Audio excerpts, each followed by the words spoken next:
This is Radio Taiwan International.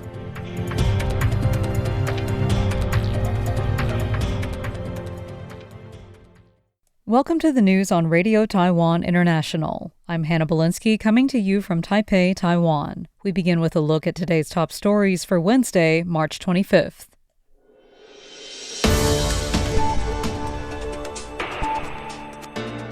Poll shows 60% public support for special defense budget. Premier thanks Japan for disaster aid, Strait Stability Pledge, and Taiwan, U.S. experts call for deeper AI cooperation to counter China's influence. But first, today's top story. A poll by the Institute for National Defense and Security Research shows that more than 60% of Taiwanese support the government's proposed special defense budget. This Wednesday, Defense Minister Wellington Koo said he hopes both the ruling and opposition parties will consider public sentiment as they conduct a review. Speaking to reporters before the legislative session, Koo said that the results of the poll reflect broad public support for strengthening Taiwan's defense capabilities. He further noted that the data not only shows support for enhancing national defense, but also endorses the cabinet's 1.25 trillion NT dollar version of the bill, in accordance with the principle of achieving peace through strength and continuously building deterrence. Koo urged the legislature to carry out its review with these findings in mind, saying he hopes lawmakers from both sides can set aside partisan politics and work rationally toward enhancing the country's combat and deterrence capacity. In response to opposition criticism that arms purchases from the United States have frequently been delayed and lack adequate oversight mechanisms, Koo stressed that Washington has already established a dedicated task force to accelerate deliveries, and that Taiwan cannot put defense building on hold simply because of delays in individual cases. He emphasized that all military capabilities must be built up incrementally and continuously. Premier Zhou Rongtai met on Wednesday with a delegation led by Japan-Taiwan Friendship Association Chairman Seishiro Eto, emphasizing the critical role of Taiwan-Japan ties in trade and regional security. The premier highlighted mutual disaster relief efforts, noting that both nations face frequent earthquakes, typhoons, and floods. He remarked that during last year's typhoon, Japan provided Taiwan with water level monitoring equipment, bringing great safety to Taiwanese people. He expressed hopes for deeper cooperation on disaster intelligence and early warning systems. On regional security, Zhou thanked the recent Japan-U.S. summit, where Japanese Prime Minister Sanae Takaichi and U.S. President Donald Trump reaffirmed the importance of Taiwan Strait peace and stability, supporting dialogue to resolve cross-strait issues. The U.S. issued a fact sheet post-meeting underscoring this commitment as vital to regional security and global prosperity. The premier cited Japan Foreign Minister Toshimitsu Motegi's talks with the U.S. Vice President, which addressed Taiwan issues, China's unilateral coercive changes in the East and South China Seas, and export controls. He emphasized that these are of great concern worldwide. Zhou noted alignment between Takaichi's 17 strategic fields and Taiwan's President Lai Ching-te's 5 trusted industry sectors, plus the cabinet's 13 national strategic industries, spanning silicon photonics, quantum tech, drones, biotech, critical minerals, infrastructure, culture, and tourism. He called for joint efforts to seize global opportunities.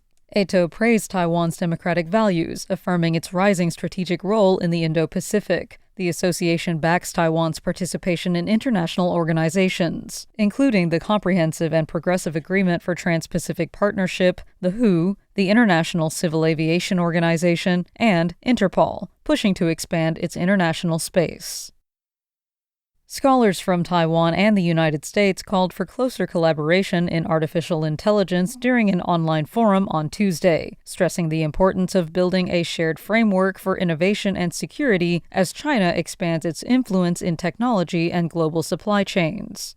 The Washington-based Stimson Center hosted the event, titled The AI Inflection Point: How the U.S. and Taiwan Respond to AI's Economic Security Challenges.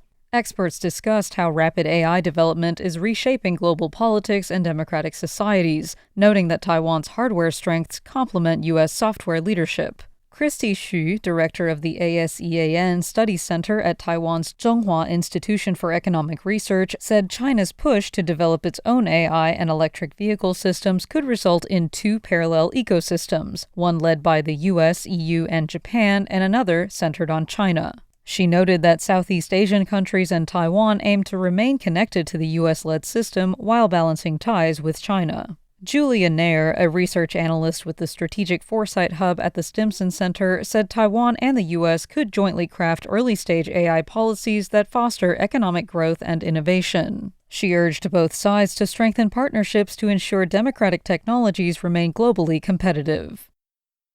Taiwan's major industries saw business climate declines in February, with the Taiwan Institute of Economic Research warning that oil prices nearing $140 per barrel could trigger a global recession. The institute announced on Wednesday that February's business climate indicators fell across manufacturing, services, and construction, primarily due to fewer working days from the Lunar New Year holiday. Manufacturing dropped to 96.41 points, services to 94.55, and construction to 95.8. Exports, production, and orders weakened, making firms more cautious. On the Middle East conflict, Institute President Dr. Zhang Jianyi noted rising inflation pressures from damaged energy facilities. Even with a ceasefire, supply chains would take time to recover, keeping oil prices high at around $90 to $100 per barrel and influencing central bank policies and interest rates. Stock market volatility could curb wealth effects and consumption. Macroeconomic Forecasting Center Director Sun Mingde stated each $10 rise in oil prices could shave 0.1 to 0.2 percentage points off global growth. With prices up from $60 to $90, international forecasts cut global growth from 2.9% to 2.7%. Sun projected that if the conflict ends by late March or early April, impacts remain manageable, with a third-quarter rebound possible. However, sustained high prices near $140 risk recession. The Middle East supplies key materials like petrochemicals, urea, sulfur, aluminum, and helium beyond oil that are now disrupted and affect Taiwan's tech and agriculture sectors, Sun warned, with impacts limited so far but expanding if the conflict drags past mid-April. Regarding construction, TIER's Taiwan Industry Economics Database Research Director Liu Peizhen cited fewer workdays and adjustments to new soil regulations slowing projects. Members of Taiwan's National Symphony Youth Orchestra captivated audiences at the Taipei Representative Office in the United Kingdom on Tuesday, marking the first concert held at the office's new premises since its opening last September. Nearly 100 guests, including diplomats, lawmakers, and cultural figures from various countries, attended the event and gave a standing ovation. The National Symphony Orchestra's executive director Lydia Guo said the program blended classical European elegance with Taiwan's poetic and emotional soundscape, creating a bridge between Western chamber music and Taiwan's spirit, memory, and identity. As pet ownership surpasses births across the country, hotels are struggling to keep pace with demand for pet-friendly accommodations. Taiwan's birth rate is lower than ever, but pet ownership continues to rise. According to 2025 data, the number of registered cats and dogs nationwide exceeds 200,000, surpassing the number of newborns in the same period by 100,000. Among the 6 major cities, Taichung stands out most, with registered pets outnumbering babies by over 17,000, making it Taiwan's pet capital. But when it comes to pet-friendly hotels, Central Taiwan has only 3 star-rated hotels that accept pets, compared to 11 in northern Taiwan, 5 in the south, and 4 in the east. At pet-friendly hotels, dogs are free to roam without being confined to a carrier or stroller. The hotel also provides sleeping mats, food bowl stands, and toys. Eyeing the nearly 30 billion NT dollar annual pet services market, this hotel in Taichung has created a separate pet-friendly floor with its own access routes, treating furry guests like VIPs. Even so, many hotel operators remain hesitant. Their main concerns are guests with pet allergies and the added cost of deep cleaning. As attitudes toward pet ownership shift and animals become indispensable members of the family, the trend is reshaping not just household demographics, but an entire ecosystem of services driven by what some call the fur economy. Thanks for joining me for the news. I'm Hannah Belinsky. Stay tuned for another 50 minutes of English language features brought to you by Radio Taiwan International.